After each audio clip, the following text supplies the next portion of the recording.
दुनिया का अजीबोगरीब आइलैंड, जहां आप एक ही जगह पर खड़े होकर दो डिफरेंट कंट्रीज को एक्सपीरियंस कर सकते हैं। एक ऐसी जगह जहां टाइम और बॉर्डर्स दोनों चेंज होते हैं। आज मैं आपको फसेंट आइलैंड की पूरी कहानी सुनाने वाला हूँ। वो यूनिक आइलैंड जो 360 साल से हर 6 महीने बाद अपना मुल्क बदलता आ रहा है। ये कहानी आपको यूरोप की हिस्ट्री का वो हिस्सा दिखाएगी जिसे बहुत कम लोग जानते हैं। टाइम टीवी की वीडियोस में नाजरीन एक बार फिर से खुश आमदीद। नाजरीन, 1640 से 1659 तक पूरे 24 साल फ्रांस और स्पेन के बीच जंग चलती रही। दोनों कंट्रीज थक चुकी थीं, इकॉनमी खराब हो चुकी थी और सोल्जर्स मर चुके थे। आखिरकार 1659 में दोनों कंट्रीज ने सुलह का फैसला किया। फसेंट आइलैंड को मीटिंग पॉइंट चूज किया गया क्योंकि ये न्यूट्रल एरिया था। आइलैंड बिडासोआ रिवर के एग्जैक्ट बीच में है।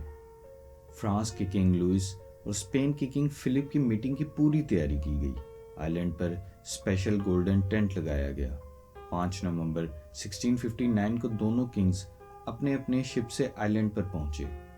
सिक्योरिटी के लिए 600 सोल्जर्स भी डिप्लॉयड किए गए। मीटिंग 3 दिन तक चलती रही। 7 नवंबर 1659 को दोनों किंग्स ने ट्रीटी ऑफ पार्टनर्स पर साइन किए। ये ट्रीटी 24 साल से चलती आ रही जंग खत्म करवाने वाली थी। ट्रीटी की 124 शराइत थीं। रॉयल मैरिज भी फिक्स हुई। किंग लुइस की शादी किंग फिलिप की बेटी मारिया टेरेसा से हुई। दौरे में 5 लाख गोल्ड कॉइन्स भी दिए गए। दोनों कंट्रीज ने एक अजीब एग्रीमेंट साइन किया। फैसला हुआ कि फसेंट आइलैंड 6 महीने बाद अपनी ओनरशिप चेंज करेगा। 1 फरवरी से 31 जुलाई तक फ्रांस का हिस्सा होगा और 1 अगस्त से 31 जनवरी तक स्पेन का हिस्सा होगा। आइलैंड पर कोई परमानेंट पॉपुलेशन नहीं होगी, सिर्फ ऑफिशियल्स ही आ सकेंगे। फसेंट आइलैंड 6820 स्क्वायर मीटर्स का है। ये 200 मीटर लंबा और सिर्फ 40 मीटर चौड़ा है। आइलैंड फ्रांस के सिटी हुंडाई और स्पेन के सिटी ईरान के बीच में है और इसकी मैक्सिमम हाइट सिर्फ 6 मीटर की है। रिवर बिडासो आइलैंड को दोनों कंट्री से अलग भी करता है। हर 6 महीने बाद ऑफिशियल सेरेमनी होती है। फ्रेंच कमिश्नर और स्पेनिश कमिश्नर आइलैंड पर मिलते हैं। डॉक्यूमेंट्स भी साइन किए जाते हैं।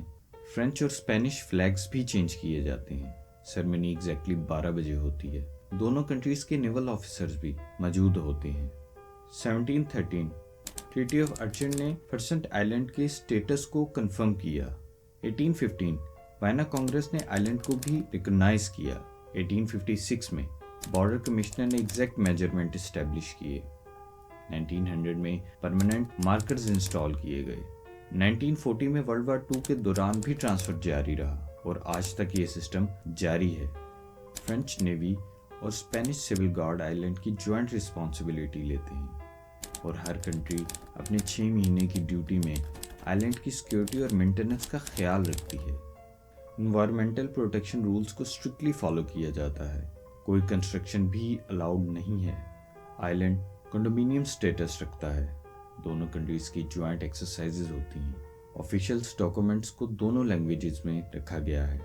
हर ट्रांसफर पर डिटेल्ड रिपोर्ट प्रिपेयर किए जाते हैं। हिस्टोरिकल रिकॉर्ड्स मैड्रिड और पेरिस के आर्चेस में रखे गए हैं। नॉर्मल लोग आइलैंड पर नहीं जा सकते। सिर्फ रिसर्चर्स और ऑफिशियल्स को ही स्पेशल परमिशन के साथ जाने दिया जाता है। बोट टूर्स अवेलेबल हैं जो आइलैंड को सिर्फ दूर से ही दिखाते हैं। व्यूइंग पॉइंट्स दोनों साइड्स पर बनाए गए हैं। फोटोग्राफी अलाउड है लेकिन ड्रोन यूज बैन है। फसेंट आइलैंड दुनिया का ऐसा यूनिक टेरिटरी है जहां हर 6 महीने बाद गवर्नमेंट चेंज होती है। ये यूरोप की पीस और कॉर्पोरेशन की लिविंग मिसाल है। 360 साल से जारी ये ट्रेडिशन UNESCO कंसिडरेशन में है। ये अमेजिंग कहानी हमें सिखाती है कि कंट्रीज पीसफुल तरीके से भी रह सकती हैं और यूनिक सॉल्यूशंस भी निकाल सकती हैं। अगर आपको ये हिस्टोरिकल कहानी पसंद आई हो, हमारे चैनल को सब्सक्राइब करें और बेल आइकन दबाएं ताकि ऐसी ही इंटरेस्टिंग हिस्टोरिकल कहानियाँ आप तक पहुँचती रहें।